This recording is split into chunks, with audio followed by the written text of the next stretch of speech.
Selamat datang pemirsa. Anda kembali bersama Menyingkap Fakta. Kali ini kami akan membongkar sisi tersembunyi dari sebuah peristiwa besar yang sedang menjadi perhatian publik. Di Lebanon Selatan, perang masih terdengar lewat suara drone, ledakan, dan sirene penyelamat. Tapi yang menarik, apakah konflik ini masih sekedar tentang Hizbollah melawan Israel atau sudah berubah menjadi sesuatu yang jauh lebih dalam? Ketika satu drone kecil bisa melukai tentara Israel, lalu dibalas dengan serangan udara yang menewaskan warga dan tim penyelamat Lebanon, siapa sebenarnya yang sedang menanggung harga terbesar dari konflik ini?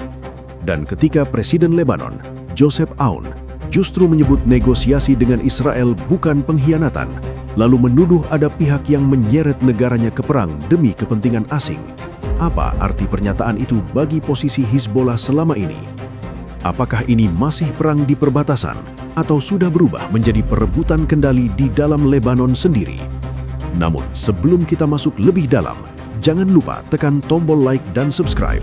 Dengan begitu, Anda tidak akan ketinggalan fakta-fakta tersembunyi yang akan kami ungkap berikutnya. Karena yang akan kita lihat kali ini bukan hanya soal serangan dan balasan, tapi tentang bagaimana satu kalimat dari seorang presiden bisa mengguncangkan keseimbangan kekuatan di sebuah negara yang sudah lama hidup di bawah bayang-bayang perang.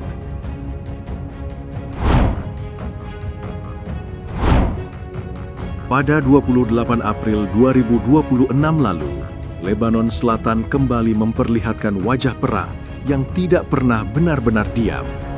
Bukan lewat barisan tank panjang, bukan lewat serangan darat besar yang diumumkan dari awal. Kali ini, ketegangan datang dari langit rendah, lewat sebuah drone Hizbollah yang bergerak menuju posisi pasukan Israel. Di garis depan seperti Lebanon Selatan, drone kecil bisa membawa pesan yang lebih besar dari ukuran fisiknya.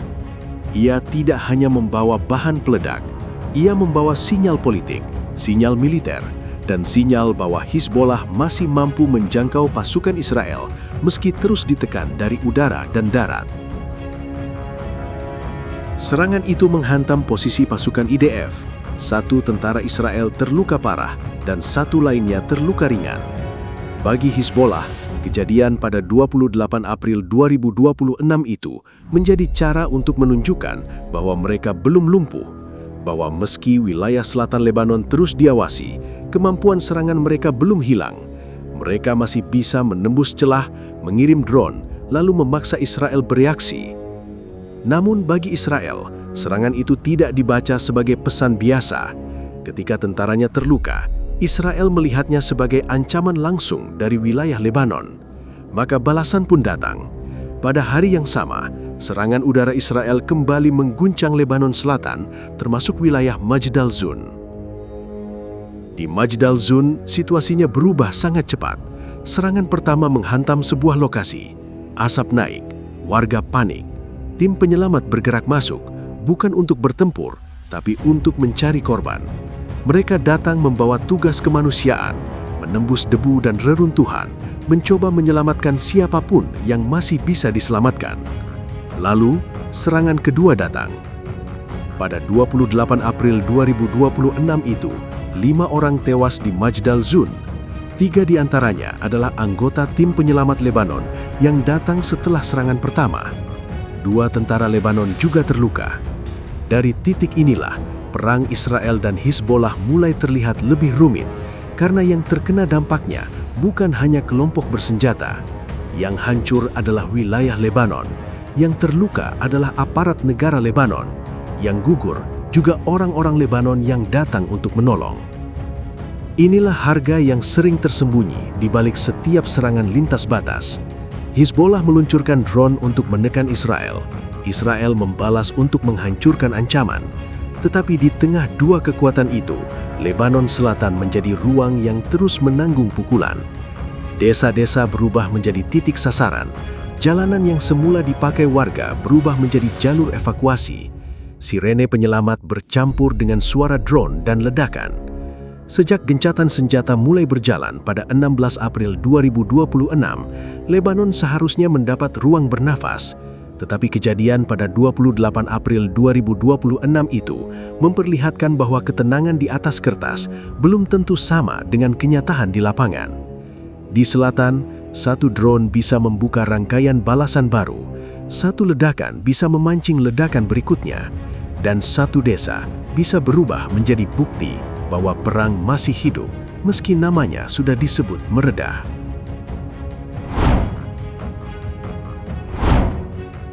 Satu hari sebelum Majdal Zone kembali diguncang serangan, tepatnya pada 27 April 2026, Beirut menjadi pusat ledakan politik yang tidak kalah keras dari suara perang di selatan.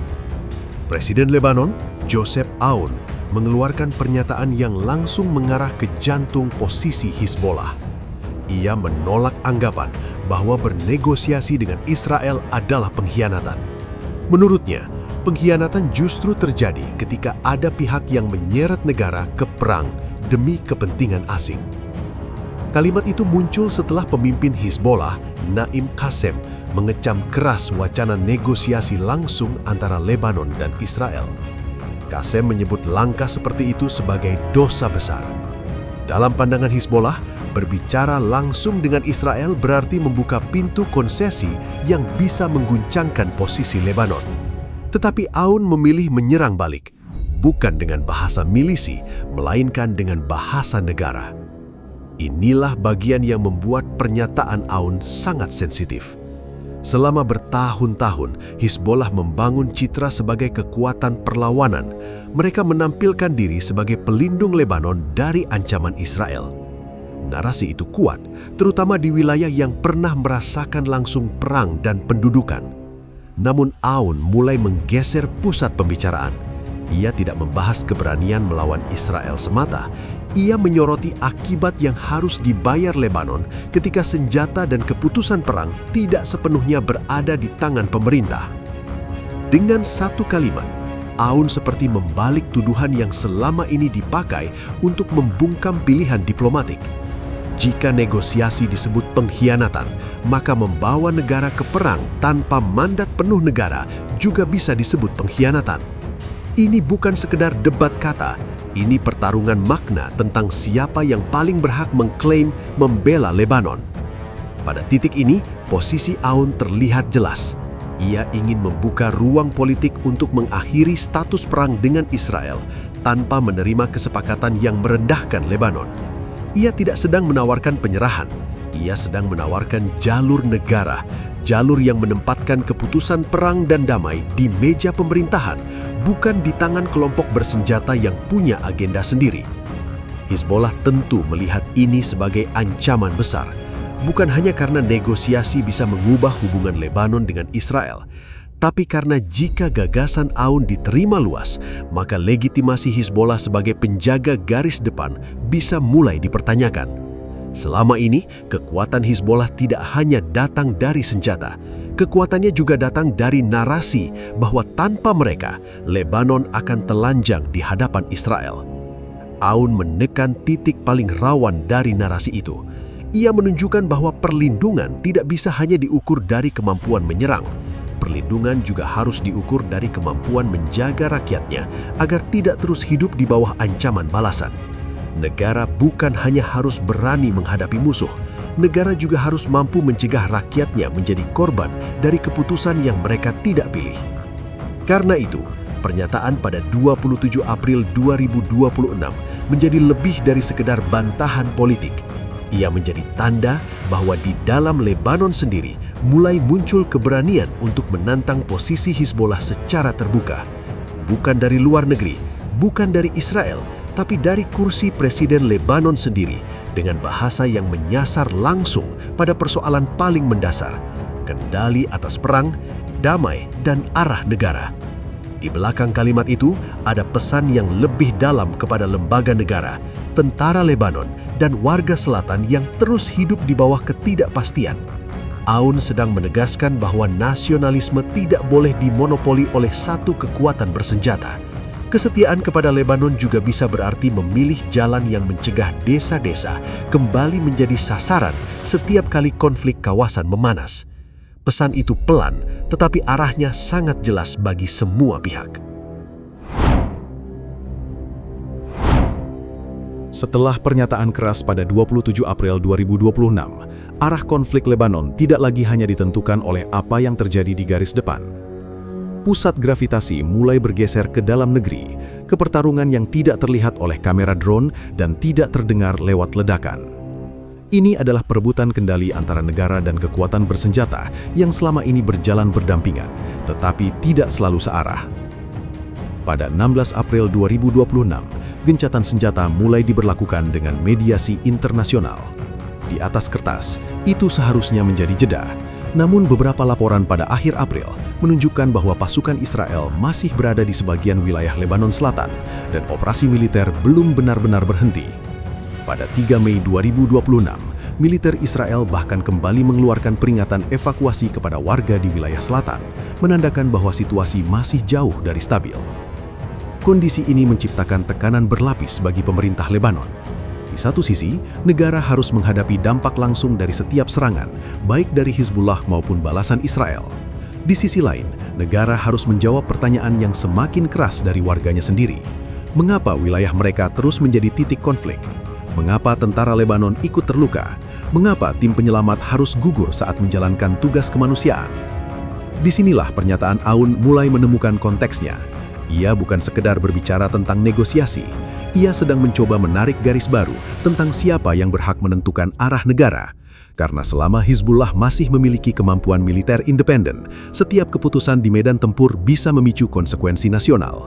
Ketika Hizbullah menyerang, Israel membalas ke Lebanon.